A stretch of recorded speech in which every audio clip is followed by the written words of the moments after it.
Anjani online classes में आप सभी को स्वागत है। आज मैं इस वीडियो में समलंब चतुर्भुज के बारे में बताने वाली हूँ और ये चतुर्भुज का ही भाग है। मैं बता देती कि चतुर्भुज किसे कहते हैं और कितने प्रकार का होता है। तो आज मैं समलंब चतुर्भुज के बारे में बताने वाली हूँ। चलिए सबसे पहले इस समलंब चतुर्भुज आखिर कहते हैं किसे, तो इसका परिभाषा जान लेते हैं हम लोग, है ना। क्योंकि सबसे पहले हम लोगों को परिभाषा तो जाननी ज़रूरी होती है, जानेंगे तब बनाने में बढ़िया रहता है ना। तो कहता है कि जिस चतुर्भुज की सम्मुख भुजाओं जिस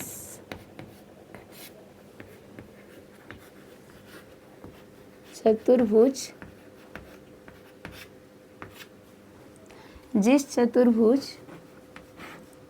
की सम्मुख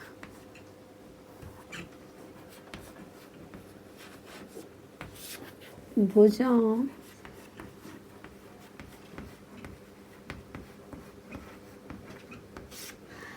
जिस चतुर्भुज की सम्मुख भुजाओं का केवल एक योग में भुजाओं का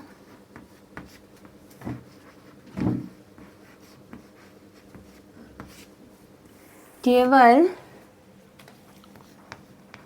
एक युग में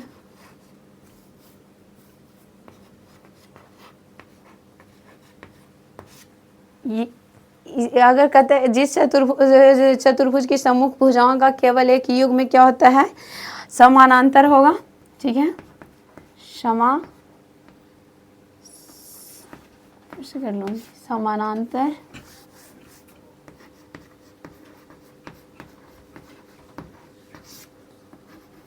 होगा, उसे क्या कहते हैं, समलंब चतुर्भुज, है ना। क्या कहते हैं, समानांतर होगा, उसे क्या कहते हैं, होगा, डायरेक्टली लिख देती हूँ, समलंब चतुर्भुज।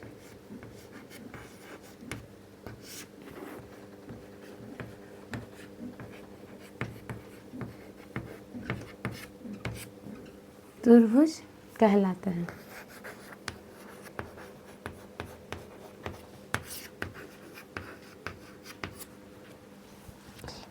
इसके बारे में जानेंगे कि इसकी आकृति कैसी होती है।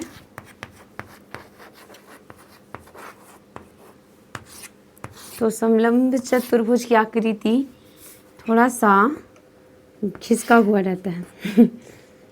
देखिएगा, थोड़ा सा इस प्रकार से रहेगा, ठीक ना। इसको यहाँ पर इस प्रकार से होता है। समलंब चतुर्भुज की जो एक युग में है, जो समानांतर होगा, समलंब चतुर्भुज कहलाता है। ठीक है, एक युग में इसका क्या है, समानांतर है।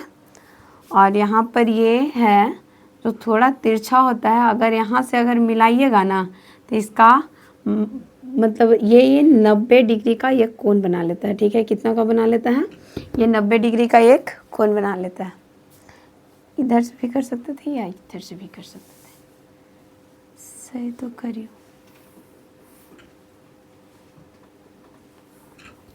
थोड़ा सा धंसा हुआ,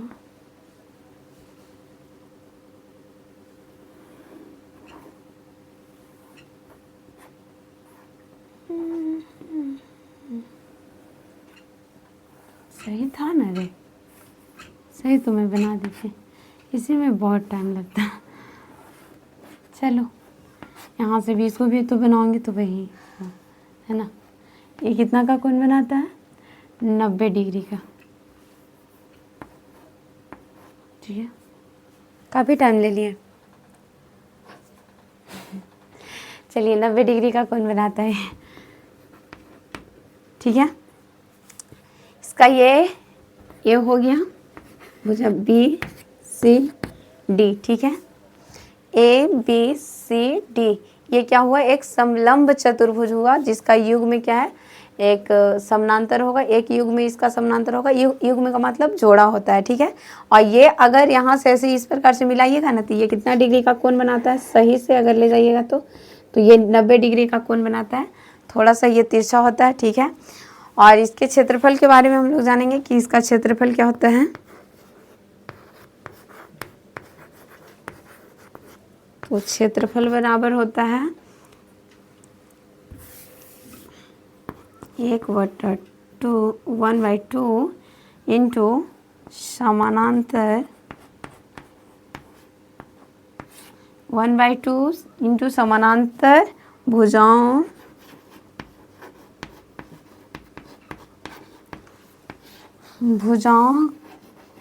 का योग गुने इसका मान h है इंटू एच कर लीजिए, ठीक है, इंटू एच। इसको करिएगा ना, कर्ण हो जाता है तो क्या हो जाएगा इंटू एच, ठीक है। ये इसका क्षेत्रफल है 1/2 इंटू समानांतर भुजाओं का योग इंटू एच, ठीक है। और परिमाप क्या होता है, परिमाप होता है, कहाँ दम फास्ट में लिखते जा रही हो तो परिमाप क्या होता है, ए बी, इसका ये वाला जो माप है, ठीक है, A B plus B C plus C D और प्लस ए डी।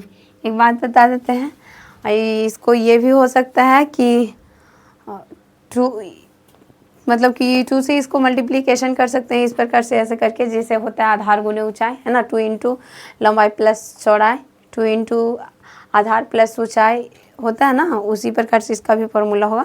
तो इस सारा का योग कर दीजिएगा ना, जैसे ए बी का मान जो आया जो, और बी सी का मान आएगा जो, और सी डी का और ए डी का, वही इसका योग हो जाएगा, ठीक है। तो इतना ही समलंब चतुर्भुज के बारे में रहने देते हैं, और अगर हमसे कहीं पे कोई प्रॉब्लम हुई है तो आप हमें बता सकते हैं। और आज के लिए इतना ही रहने देते हैं। क्या कर रही है, हो गया, कोई दिक्कत नहीं ना, चलिए तो धन्यवाद। अगर हमसे कहीं पे कोई दिक्कत होती रहती है तो आप लोग हमें कमेंट में मतलब बताएं, ताकि हमें हेल्प हो। और ज़्यादा से ज़्यादा हम यही बोलेंगे कि हर किसी से गलती होता है, तो अगर कहीं पे हमसे कोई दिक्कत होती है ये सब बताने में तो आप हमें हेल्प कर सकते हैं, और हमसे अगर ज़्यादा थोड़ी अलग जानकारी है तो बता सकते हैं। और आज के लिए इतना ही हम रहने देते हैं। चलिए, बहुत बहुत धन्यवाद आप लोगों को।